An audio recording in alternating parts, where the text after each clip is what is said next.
तो देखु आज मोर लंच रे कौन अच्छी लंच रे अच्छी राइस आ बड़ी चूरा बड़ी रे कंचा लंका रसुण देकी माने छेचा होती क्या रसुण देकी भल लगे क्या पियाज देकी भल लगे कमेंट निहाती जनइबे।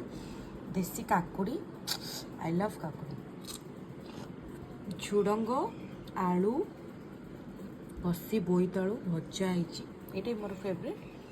ये हूँ जह्नी पोस्त ये भी मो फेवरेट।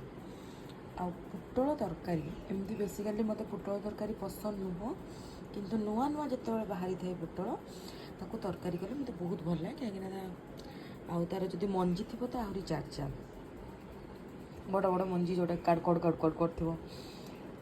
तो ये हूँ आज मोर लंच थाली। आपण मैंने आज लंच रे कौन खाई कमेंट करने को भूलबेनी। रही नमस्कार जय जगन्नाथ।